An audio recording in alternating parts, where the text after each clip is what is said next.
ಎಲ್ರಿಗೂ ನಮಸ್ಕಾರ. Welcome to R P L family. ನಾನಿವತ್ತು ಹಸಿ ಸುಳಿಯಕಾಳು ಅಥವಾ ಡಬಲ್ ಬೀನ್ಸು ಇದ್ರ ಜೊತೆಗೆ ಹಸಿ ಬಟಾಣಿ ಹಾಕಿ ಸಾರು ಮಾಡ್ತಾಯಿದ್ದೀನಿ. ಒಂದು ಬಟ್ಲಷ್ಟು ಹುಳಿ ಟೊಮೊಟೊ,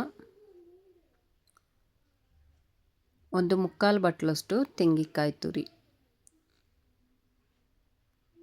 ಒಂದು 4 ಪೀಸು ಈರುಳ್ಳಿ,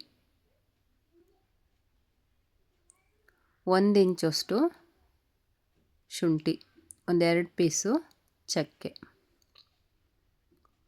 3 ಟೇಬಲ್ ಸ್ಪೂನು ಖಾರದ ಪುಡಿ,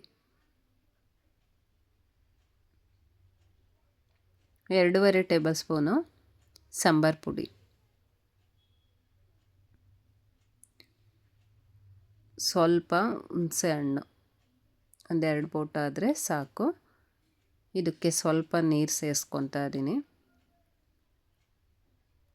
ಲಾಸ್ಟಲ್ಲಿ ಸ್ವಲ್ಪ ಕೊತ್ತಂಬರಿ ಸೊಪ್ಪು ಹಾಕ್ಕೊಂಡು ಸಣ್ಣಗೆ ರುಬ್ಕೊತಾ ಇದ್ದೀನಿ.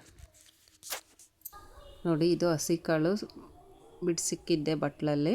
ಇದನ್ನು ನಾನು ಉಪ್ಪಾಕಿ ಬೇಯೋದಕ್ಕೆ ಇಟ್ಟಿದ್ದೀನಿ. ಒಂದು ಕಡೆ ನೀರು ಹಾಕಿ ಇದು ಒಗ್ಗರಣೆಗೆ ರೆಡಿ ಮಾಡ್ಕೊತಾ ಇದ್ದೀನಿ. ಒಂದು ಅರ್ಧ ಸೌಟಷ್ಟು ಎಣ್ಣೆ ಹಾಕಿ, ಸ್ವಲ್ಪ ಸಾಸಿವೆ, ಸ್ವಲ್ಪ ಕರಿಬೇವು, ಒಂದು ಅರ್ಧ ಈರುಳ್ಳಿನ ಕಟ್ ಮಾಡಿ ಹಾಕಿ 1 ರಿಂದ 2 ನಿಮಿಷ ಫ್ರೈ ಮಾಡ್ಕೊತಾ ಇದ್ದೀನಿ.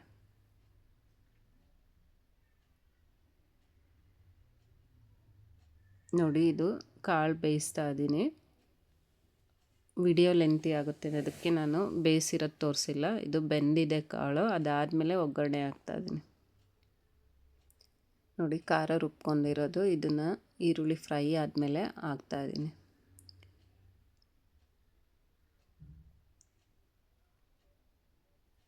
ಇದಕ್ಕೆ ಸ್ವಲ್ಪ ಕಲ್ಲುಪ್ಪು ಹಾಕ್ಕೊತಾ ಇದ್ದೀನಿ. ಮೊದಲೇ ನಾನು ಕಾಳು ಬೇಯೋದಕ್ಕೆ ಉಪ್ಪು ಹಾಕೊಂಡಿದ್ದೆ.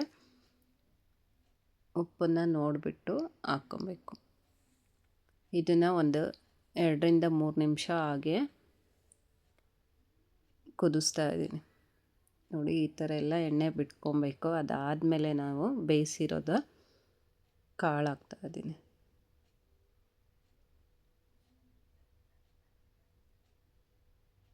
ಇದಕ್ಕೆ ನಾನು ಸ್ವಲ್ಪ ಮಿಕ್ಸಿ ಜಾರಿಗೆ ನೀರು ಹಾಕ್ಕೊಂಡು ಹಾಕ್ತಾಯಿದ್ದೀನಿ. ನಾನು ಇದನ್ನು ಒಂದು 6 ರಿಂದ 8 ಜನಕ್ಕೆ ಮಾಡಿದ್ದೀನಿ ಸಾಂಬಾರನ್ನ. ನೋಡಿ, ಇದು ಒಂದು 5 ನಿಮಿಷ ಚೆನ್ನಾಗಿ ಕುದಿಸಿದ್ರೆ ಸುಳಿಯಕಾಳು ಅಥವಾ ಡಬಲ್ ಬೀನ್ಸ್ ಸಾರು ರೆಡಿಯಾಗೋಯ್ತು. ಹಸಿ ಕಾಳ್ದು ಮಾಡಿದರೆ ತುಂಬಾ ರುಚಿಯಾಗಿರುತ್ತೆ. ಅನ್ನ ಮುದ್ದೆಗೆ ತುಂಬಾ ಟೇಸ್ಟಿಯಾಗಿರುತ್ತೆ. ಒಂದು ಸಲ ಟ್ರೈ ಮಾಡಿ. ಇಷ್ಟ ಆದರೆ ಒಂದು ಲೈಕ್ ಮಾಡಿ, ಕಮೆಂಟ್ ಮಾಡಿ, ಶೇರ್ ಮಾಡಿ. Thank you for watching.